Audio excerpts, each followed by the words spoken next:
Pelabuhan Banten, tahun 1650 m. Riuh dengan bermacam bahasa Jawa, Melayu, Arab, Belanda, Cina. Di pusatnya, di rumah megah berukiran burung-burung kayu jati, tinggal Surya Dharma. Ia adalah pilar perdagangan, pilar kas masjid, pilar masyarakat. Di usia 50, perutnya kenyang oleh makanan, enak gudang-gudangnya lebih kenyang oleh lada dan pala. Dan reputasinya yang paling kenyang, ia mengimami salat di Ramadan. Suaranya bergema saat tarawih. Ia menyumbangkan marmer untuk mimbar baru masjid. Orang-orang berbisik, pasti dia termasuk wali-wali Allah, Surya Dharma. Dalam sunyinya hati, mulai percaya. Namun, kesalehannya adalah pakaian yang dikenakan untuk pasar. Salat wajibnya dikerjakan, tetapi pikirannya pada buku catatan. Sedekahnya dermawan, tetapi namanya diukir di batu karenanya. Puasanya dijaga, tetapi bukannya adalah pesta di mana kesepakatan bisnis disegel dengan jabat tangan yang kadang melibatkan bunga riba halus. Ia mengabaikan bisikan hati untuk salat tahajud, untuk menangis dalam doa pribadi, untuk memurnikan niat. Allah Maha Pengampun.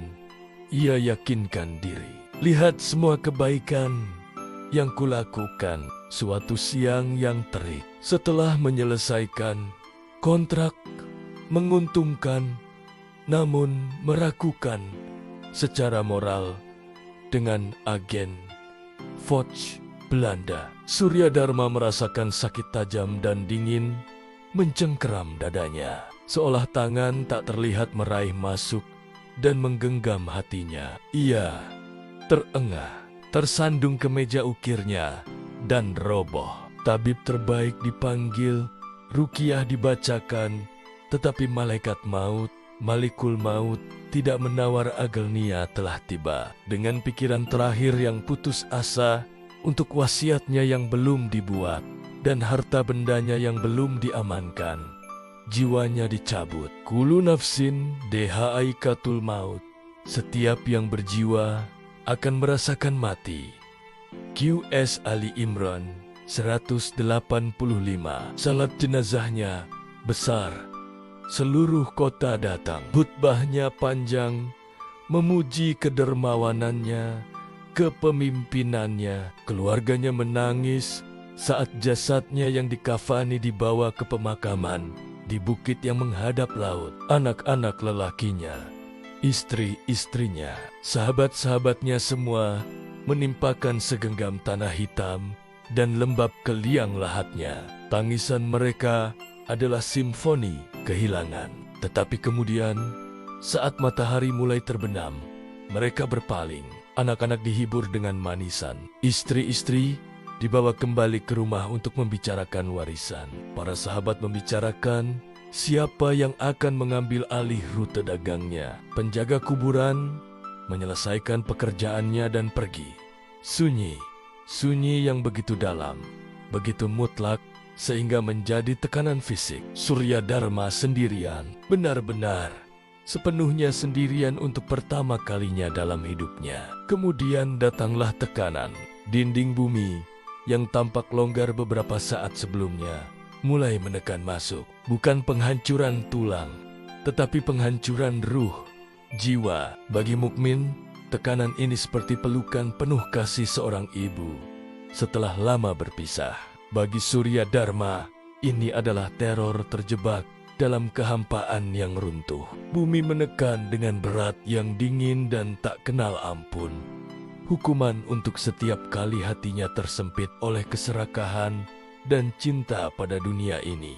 Ia berteriak, tetapi tidak ada suara di sini.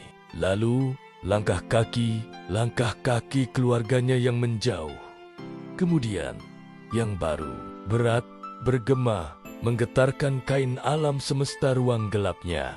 Dua kehadiran memasuki kuburnya. Cahaya mengerikan dalam ketajamannya, menerangi ruangan. Di depannya berdiri dua sosok besar yang menggetarkan. Mata mereka seperti sumur menusuk dari api dan es. Munkar dan Nakir. Suara mereka bukan suara, tetapi getaran yang menginterogasi esensinya. Man Rabu, siapa Rabmu? Pikirannya terlatih oleh ritual seumur hidup. Berpacu. Allah, ia gagap. Kata itu terasa aneh di lidahnya yang tak ada. Ma dinuka, apa agamamu? Al-Islam, bisiknya. Tetapi kata itu kehilangan manisnya keyakinan. Pamahada Rasulu ala dibursila ilaikum.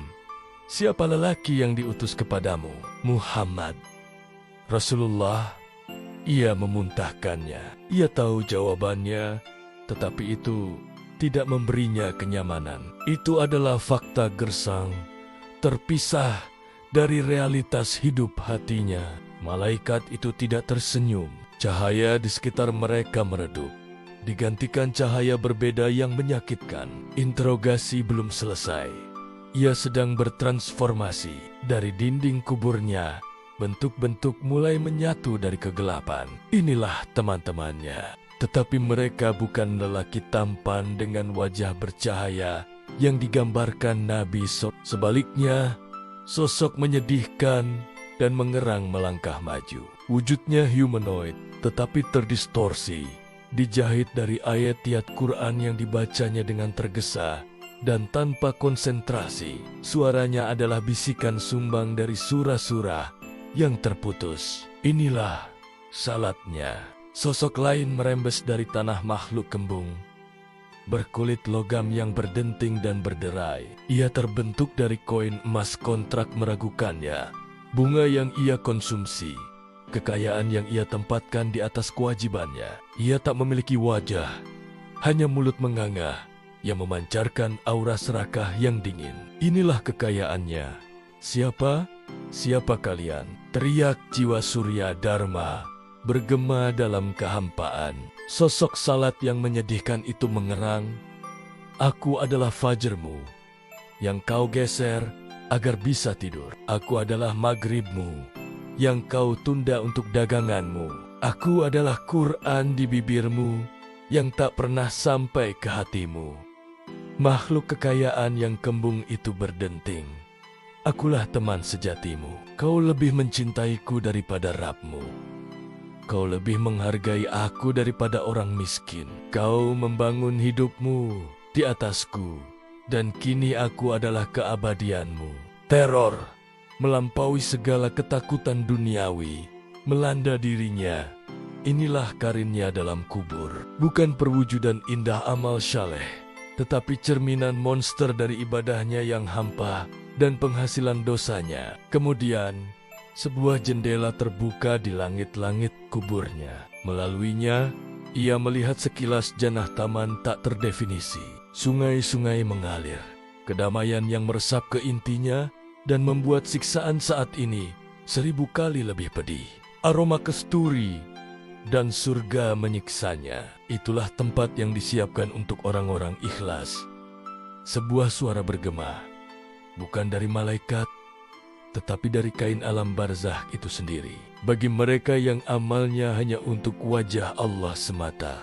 Secara bersamaan, sebuah jurang menganga di bawahnya, memancarkan panas membakar yang kering dan bau busuk. Jeritan penghuninya adalah koor mengerikan yang jauh.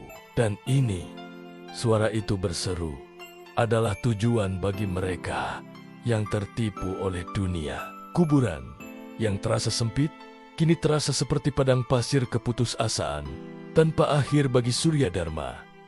Ia tergantung antara rahmat yang tak bisa diraih dan hukuman yang menanti. Dalam momen abadi itu, sebuah realisasi tunggal yang menghancurkan, mengkristal, lebih menyakitkan daripada tekanan. Ia telah diberi seumur hidup, 60 tahun napas, detak jantung, peringatan dalam azan, dalam penuaan orang tuanya, dalam kematian orang lain. Ia telah menyaksikan prosesi jenazah dan berpikir, waktuku belum.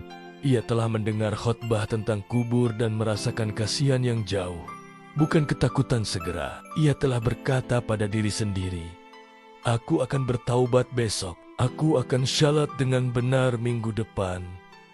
Aku akan memberi sedekah diam-diam saat aku lebih kaya. Kini, tidak ada esok, hanya sekarang yang gelap, sempit, dan mengerikan ini. Kini yang membentang ke masa depan, tak terbayangkan hingga hari kiamat. Sebuah permohonan menyembur dari kedalaman jiwanya. Permohonan yang Nabi SAW katakan, dilakukan setiap orang yang meninggal. Wahai Tuhanku, kembalikan aku, agar aku dapat berbuat kebajikan terhadap yang telah aku tinggalkan. Tetapi jawabannya sefinal penutupan kubur. Sekali-kali sesungguhnya itu hanyalah perkataan yang diucapkannya saja. Qs Al-Mu'minun 99-100. Jendela ke surga tertutup, jurang neraka lenyap, meninggalkan hanya janji yang menggigilkan. Ia ditinggalkan dalam kegelapan yang menindih bersama teman. Sejatinya bentuk-bentuk terdistorsi dari salat yang diabaikan dan kekayaan haramnya. Malam pertama dalam kubur baru saja dimulai, dan itu adalah malam yang tak akan memiliki fajar untuk waktu yang sangat lama. Dan di dunia atas, bulan terbit di atas Banten. Di rumah megahnya, anak-anak lelakinya berselisih tentang hartanya. Di masjid, imam menyampaikan khutbah tentang kematian, mendesak jamaah untuk belajar dari yang telah pergi. Dan di pemakaman, angin berbisik melalui rumput, membawa bisikan yang hanya didengar oleh hati-hati yang bertaubat. Bersiaplah untuk malam pertamamu, karena ia akan datang, dan kau hanya akan menemui di sana apa yang kau kirimkan terlebih dahulu.